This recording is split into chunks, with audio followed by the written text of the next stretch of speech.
যে খবরে আমরা নজর রেখেছি প্রয়াত কিংবদন্তি শিল্পী মনোজ মিত্র এবং আজ সকাল 8:50 সল্টলেকের একটি বেসরকারি হাসপাতালে জীবনাবসান হয় তার।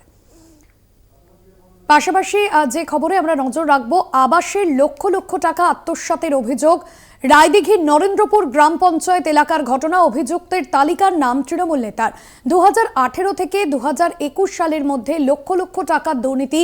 তৃণমূল পরিচালিত পঞ্চায়েতের বিরুদ্ধে প্রকৃত উপভোক্তার অ্যাকাউন্টে টাকা না ঢুকিয়ে শাসক দলের কর্মী পঞ্চায়েত প্রধানের আত্মীয়দের অ্যাকাউন্টে আবাস যোজনার টাকা দেওয়ার অভিযোগ। অন্যের নামে টাকা নিজের অ্যাকাউন্টে ঢোকার কথা এক প্রকার স্বীকার করে নিয়েছেন তৃণমূলের পঞ্চায়েত সদস্য তথা তৎকালীন পঞ্চায়েত প্রধান ও বুথ সভাপতি। আবাসের লক্ষ লক্ষ টাকা দুর্নীতির অভিযোগ। অভিযুক্তের তালিকায় নাম তৃণমূল নেতার। তার আত্মীয়দের অ্যাকাউন্টে টাকা ঢোকানোর অভিযোগ সামনে আসছে। রায়দিঘির নগেন্দ্রপুর গ্রাম পঞ্চায়েত এলাকার ঘটনা। রাজ্যের শাসক দলের বিরুদ্ধে স্বজন পোষণের অভিযোগ। কোয়েল মণ্ডল প্রতিনিধি রয়েছেন ফোন লাইনে। কোয়েল, ওই তৃণমূল নেতার বিরুদ্ধে ঠিক কি অভিযোগ সামনে আসছে? অর্থাৎ নিজেদের আত্মীয়দের অ্যাকাউন্টে টাকা ঢুকিয়ে দিয়েছেন তিনি, আবাস যোজনার লক্ষ লক্ষ টাকা নিয়ে দুর্নীতি। একদমই ভাস্বতী, দেখো, তৃণমূল একাধিক নেতার বিরুদ্ধে এই অভিযোগ সামনে এসেছে। তবে অভিযোগ আজকের নয়, দীর্ঘ 1 বছর আগের অভিযোগ এবং 1 বছর ধরেই কিন্তু টাকা আত্মসাৎ করে বসে আছেন তৃণমূলের পঞ্চায়েত প্রধানের স্বামী, শ্বশুর থেকে শুরু করে বুথ সভাপতি। এখনো পর্যন্ত সরকারিভাবে প্রশাসনের তরফে টাকা ফেরানোর নির্দেশ পাওয়ার পরও সেই টাকা তারা পূর্ণাঙ্গভাবে ফেরত দিচ্ছেন না কোনোভাবে। আর যাকে ঘিরেই কিন্তু যে ঘটনাকে ঘিরে রীতিমতন চাঞ্চল্য ছড়িয়েছে। এক্ষেত্রে তোমাকে বলবো, 2018 থেকে 2021 সালের মধ্যে দক্ষিণ 24 পরগনার রায়দিঘি বিধানসভার মথুরাপুর 2 নম্বর ব্লকের যে নগেন্দ্রপুর গ্রাম পঞ্চায়েত এলাকা, সেই নগেন্দ্রপুর গ্রাম পঞ্চায়েত এলাকায় প্রধানমন্ত্রী আবাস যোজনায় ভুরি ভুরি দুর্নীতির অভিযোগ ওঠে। তৃণমূল পরিচালিত পঞ্চায়েতের বিরুদ্ধে প্রকৃত উপভোক্তার অ্যাকাউন্টে টাকা না ঢুকিয়ে শাসক দলের কর্মী, পঞ্চায়েত প্রধানের আত্মীয়দের অ্যাকাউন্টের নম্বর দিয়ে লক্ষ লক্ষ টাকা আত্মসাতের অভিযোগ ওঠে।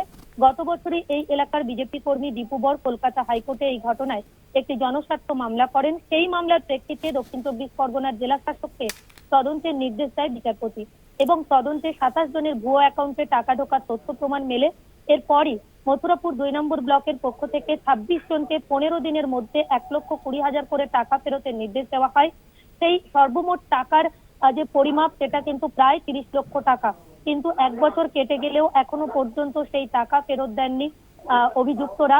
এবং মথুরাপুর 2 নম্বর ব্লকের বিডিও নাজির হোসেন শেখ তিনি যেমনটা জানিয়েছেন, গত বছর থেকে এবছর পর্যন্ত সর্বমোট প্রায় 3.5 লক্ষ মতন টাকা ফেরত দেওয়া হয়েছে। বাকি টাকা এখনো পর্যন্ত ফেরত দিচ্ছেন না অভিযুক্তরা। এই যে 1 বছর ধরে টাকা ফেরানো হচ্ছে না আত্মসাৎকারীদের বিরুদ্ধে, তাহলে কেন এফআইআর হলো না তা নিয়েও কিন্তু প্রশ্ন উঠতে শুরু করেছে। অন্যদিকে তুমি জানো, ইতিমধ্যেই রাজ্য জুড়ে বাংলার আবাস প্লাস প্রকল্পের সার্ভে শুরু হয়েছে। সেই সার্ভের যে তালিকা, সেই তালিকায় একাধিক বেনিয়মের অভিযোগ তুলে দিকে দিকে ক্ষোভ প্রকাশ করছে বঞ্চিত উপভোক্তারা। তারই মধ্যে 1 বছর ধরে সরকারি নির্দেশ, প্রশাসনের নির্দেশ পাওয়া সত্ত্বেও সরকারের খাতে টাকা, সেই টাকা ফেরত দিচ্ছেন না তৃণমূল অভিযুক্তরা।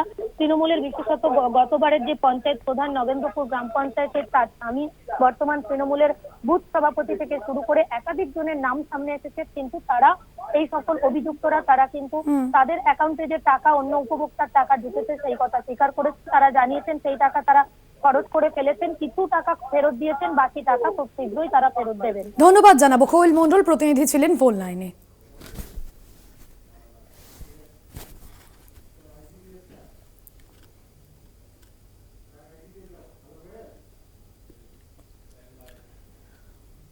যে খবরে নজর রাখবো, বদলি রুখতে বিক্ষোভ আইসিডিএস কর্মীদের। মথুরাপুর 1 নম্বর ব্লকে সিডিপিওর অফিস ঘেরাও করে বিক্ষোভ।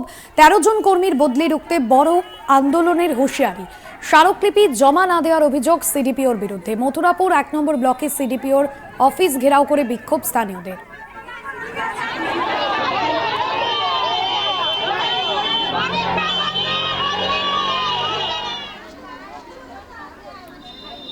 কোয়েল মণ্ডল রয়েছেন ফোন লাইনে।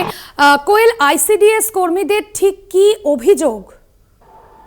ভাস্বতী, দেখো, তুমি জানো, কয়েকদিন আগেই কিন্তু দক্ষিণ 24 পরগনার রায়দিঘি বিধানসভার মথুরাপুর 1 নম্বর ব্লকের 13 জন আইসিডিএস কর্মী, তারা এক স্মারকলিপি নিয়ে ডায়মন্ড হারবার মহকুমা শাসকের দ্বারস্থ হন এবং তারা যেমনটা অভিযোগ করেন যে আচমকা তাদেরকে তাদের যে কর্মরত আইসিডিএস সেন্টার সেই সেন্টারে ঢুকতে দেওয়া হচ্ছে না। অর্থাৎ তাদেরকে কোনো রকম লিখিত অর্ডার ছাড়াই মৌখিকভাবে তাদের অন্যত্র বদলির অর্ডার দেওয়া হয়েছে সিডিপিওর তরফে।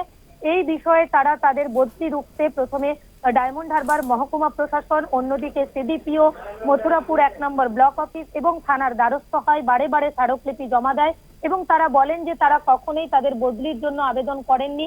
তাদের এলাকায় তাদের বিরুদ্ধে কোনো অভিযোগ নেই, কিন্তু উদ্দেশ্য প্রণোদিতভাবে কেবলমাত্র তারা বিরোধী রাজনৈতিক দলের সমর্থক বলে তাদেরকে অন্যত্র ট্রান্সফার করা হয়েছে, তাও আবার সেটা লিখিতভাবে নয়, মৌখিকভাবে।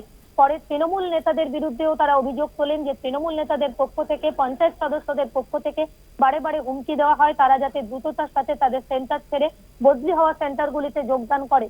এরকম পরিস্থিতিতে বারে বারে বিভিন্ন দপ্তরে দ্বারস্থ হন তারা, কিন্তু কোনো রকম সুরাহা না মেলায় গতকাল দুপুর থেকে সন্ধে পর্যন্ত মথুরাপুর 1 নম্বর ব্লকের যে সিডিপিও অফিস, সেই সিডিপিও অফিস তারা ঘেরাও করেন এবং স্মারকলিপি জমা দিতে যান। অভিযোগ, সিডিপিও তাদের সঙ্গে দেখা করা তো দূরের কথা, তাদের স্মারকলিপিও গ্রহণ করেননি, জমা নেননি।